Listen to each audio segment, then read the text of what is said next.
सौ मित्रों जय सोमनाथ। ओम नमः शिवाय। प्रिय मित्रों, તમારો દિવસ શુભ રહે, મંગલમય શુભકામના। હું બિલીમાંથી જોગીભાઈ વ્યાસ આપ સૌનું આપણી ચોકસમાં પુનઃ હાર્દિક સ્વાગત કરું છું। મિત્રો, આજ રોજ જોઈશું આજનો શુભ પંચાંગ। આજ તારીખ છે 26/8/2026 ને બુધવાર, શ્રાવણ સુદ 13-14 સાથે છે। આજે વૃક્ષ શ્રવણી તરીકે ઓળખવામાં આવે છે। આજે શિવ ચતુર્દશી તરીકે પણ આજના દિવસને ઓળખવામાં આવે છે। આજે જોઈશું આજનો શુભ પંચાંગ। આજે બાળકનો જન્મ થાય ને તિથિ ગણાય છે 13. આ 13 તિથિ આજે સવારે 8 વાગે પૂર્ણ થઈ જાય અને ત્યાર પછી જ બાળકનો જન્મ થાય ને 14 તિથિ ગણાય છે। આજે બાળકનો જન્મ થાય છે, નક્ષત્ર ગણાય છે શ્રવણ। આ શ્રવણ નક્ષત્ર આવતીકાલે મળસ્કે 48 મિનિટે પૂર્ણ થઈ જાય છે। આવતીકાલે 48 મિનિટ પછી જ બાળકનો જન્મ થાય ને ધનિષ્ઠા નક્ષત્ર ગણાશે। આવતીકાલે સવારે 48 મિનિટથી લઈ 28 તારીખે મળસ્કે 2:16 સુધીમાં જે બાળકનો જન્મ થશે એનું ધનિષ્ઠા નક્ષત્ર।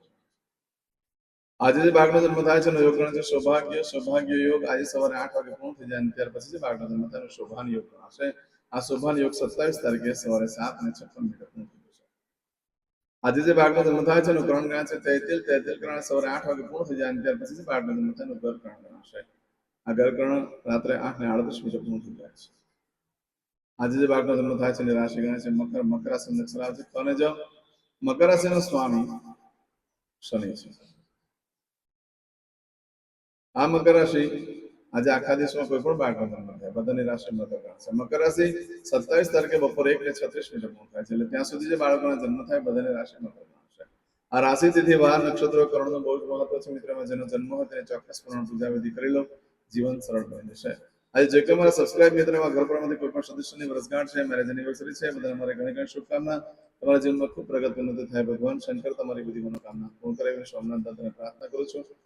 આજના દિવસે સવારમાં ઉઠી આજનું સૂચન કરેલું આખું વર્ષ તમારું સમૃદ્ધિ વ્યતીત થશે। આજે જો કે મારા સબસ્ક્રાઇબ મિત્રમાં ઘર પરિવારમાંથી કોઈ પણ સદસ્ય ત્યાં આજે કોઈ વડીલની અથવા કોઈ નાના બાળકની પુણ્યતિથિ હોય તો એના નિમિત્તે ગરીબોને ભોજન કરાય તો ભિક્ષકોને બ્રાહ્મણોને ભોજન કરાવો, ગાય કૂતરાને કાગડાને નાખો, તેમજ સમાજનું આખા પરિવારની સાથે ભોજન કરો તો એનાથી પિતૃ તૃપ્ત થાય છે। મહાદેવના મંદિર જઈ પીપળાના ઝાડ પર દૂધ જવ અને પાણી ચડાવી દો અને ત્યાર પછી ચોખ્ખું પાણી મહાદેવને ચડાવી દો અને વિષ્ણુ ભગવાનને પ્રાર્થના કરવાની પીપળાના ઝાડ પાસે જીવો કરીને કે મારા પિતૃને તૃપ્ત કરો તો એનાથી ખૂબ સફળ પ્રાપ્ત થઈ શકે છે। આજના દિવસે મારા કોઈ પણ સબસ્ક્રાઇબ મિત્રમાં ઘર પરમાંથી કોઈ પણ સદસ્ય કોઈ જગ્યા પર ઇન્ટરવ્યુ આપવા જઈ રહ્યા છે, કોઈ નોકરી ધંધા માટે જઈ છે, કોઈ પરીક્ષા આપવા જઈ છે, કોઈ યાત્રા પ્રવાસ માટે જઈ છે, કોઈ વિદેશમાં જઈ છે, કોઈનું ઓપરેશન હોય, કોઈની ડિલિવરી, કોઈની સગાઈ, કોઈની છઠ્ઠીની પૂજા હોય, આવા કોઈ પણ કાર્ય તમે કરવા જઈ રહ્યા તે કાર્યમાં તમને દિવ્ય સફળતા પ્રાપ્ત થાય સોમનાથ દાદાને પ્રાર્થના કરું છું। આજના દિવસે તમે ઘરેથી નીકળો છો તો પાવૈયા મળી જાય છે, તે લોકોને કઈ ને કઈ દાન દક્ષિણા આપીને આશીર્વાદ લઈ લો, ઘણું સુફળ પ્રાપ્ત થઈ શકે છે। આજે ગાયને ખાટા મીઠા ફળ ખવડાવવાથી બુધ અને રાહુના દોષમાંથી પણ મુક્તિ મળતી હોય છે।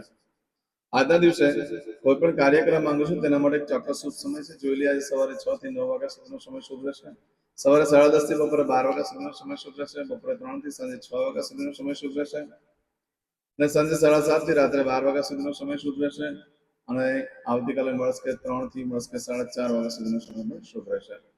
આ સમયગાળા દરમિયાન તમે કોઈ પણ કાર્ય કરો છો તેમાં સારી સફળતા મળી શકે છે, પરંતુ મિત્રો આજે એકંદરે દિવસ અશુભ છે।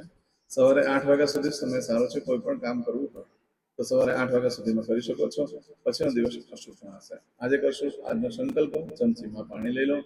અદ્યતને માસનમ માસોત્તમ બ્રહ્મ પવિત્ર શ્રાવણ માસે શુભે શુક્લપક્ષે ત્રયોદશીયાય મંગલે ચતુર્દશીયાયામ સૌમ્યવા સંહિતાયામ પૂજાપતે એટલે તમે ભગવાનનું નામ લખીને મોકલી દો। ભગવાનને તમારો પ્રાર્થના કરીને તમે લાઈક મોકલી આપીશ।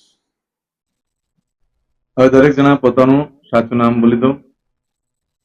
તમારું ગોત્ર ખબર હોય તો ગોત્ર બોલી દેવાનું, પછી બોલવાનું છે અહમ મમ આત્મન શ્રુતિ સ્મૃતિ પુરાણોક્ત પુણ્ય ફલ પ્રાપ્તિ અર્થમ અપ્રાપ્ત લક્ષ્મી પ્રાપ્તિ અર્થમ પ્રાપ્ત લક્ષ્મી ચિરકાલ સૌ રક્ષણાત્મક લોકેવા સભાયામ રાજદ્વારે વ્યાપારે વિદ્યા અભ્યાસે દેશે વિદેશે સર્વત્ર યશ કીર્તિ વિજય લાભાદિ પ્રાપ્તિ અર્થમ મમ અખિલ કુટુંબસ્ય आयु आरोग्य ऐश्वर्यादि प्राप्ति अर्थम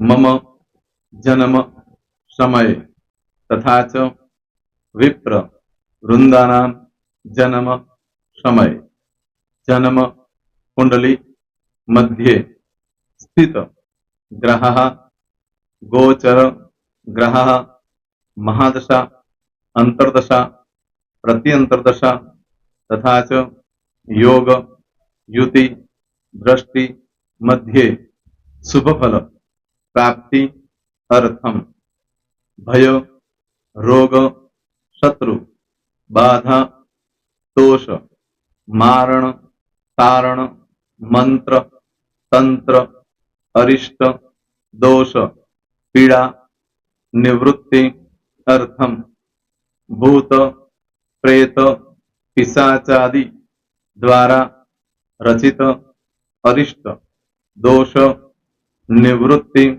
अर्थम मम सकल मनवांछित फल और તમારા મનમાં જે કઈ ઈચ્છા હોય તે બોલી જવાનું.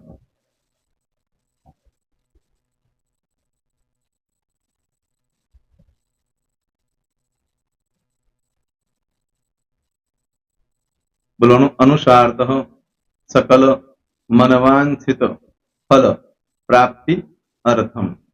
હવે જે બરકતની પૂજા વાળા છે એ લોકો તો આ બધું બોલવાનું જ હોય છે, એ લોકો માટે કોઈ સ્પેશિયલ નથી. પણ જે લોકોએ હવે જે કહું છું તે લોકોએ જ બોલવાનું, જેના લગ્ન થઈ ગયા હોય એ લોકોએ બોલવાનું છે. મમ દાંપત્ય જીવન મધ્યે સુખાકારી પ્રાપ્તિ અર્થમ પુત્ર પૌત્રાદि સંતતિ પ્રાપ્તિ અર્થમ. આ સંતાન પ્રાપ્તિ વાળા માટે પણ આવી જાય છે. દીર્ઘ આયુ આરોગ્ય ऐश्वर्यादि प्राप्ति अर्थम तथा च. હવે જેના લગ્ન નથી થયા તે લોકોએ બોલવાનું. મમ જટટી વિવાહ योग प्राप्ति अर्थम विवाह पश्चात दाम्पत्य जीवन मध्य सुखाकारी प्राप्ति अर्थम. હવે જે લોકોને સંતાન પ્રાપ્તિ નથી, જે લોકોને સંતાન પ્રાપ્તિ છે કરવી છે એ લોકોએ બોલવાનું. मम दाम्पत्य जीवन मध्य सुखाकारी प्राप्ति अर्थम तथा च दीर्घ आयु आरोग्य ऐश्वर्यादि समन्वित संतति सुख प्राप्ति अर्थम. હવે જે અભ્યાસ કરી રહ્યા છો છોકરા વિદ્યાર્થીઓ છે તે લોકોએ બોલવાનું છે. મમ વિદ્યા અભ્યાસ મધ્યે ઉત્તરો ઉત્તર પ્રગતિ उन्नति सानुकूलता पूर्वक दिव्य सफलता प्राप्ति अर्थम. और जो लोग विदेश में जवा मांगता हो के सीट में जवा मांगता हो, मतलब भारत देश ने बहार जने धंधो व्यापार करवा मांगता हो ए लोग अथवा विदेश जवा मांगता हो कायम माटे ए लोग बोलवानुं छे. मम जटटी विदेश गमन योग प्राप्ति अर्थम विदेश गमन कार्य मध्य सानुकूलता पूर्वक दिव्य सफलता प्राप्ति अर्थम. आरोग्य वाળા બોલવાનું છે, જેને આરોગ્યની પૂજા આપેલી હોય એ લોકોએ. એમ તો દરેક જણા જ બોલવાનું. બોલો મમ આયુ આરોગ્ય ऐश्वर्यादि प्राप्ति अर्थम.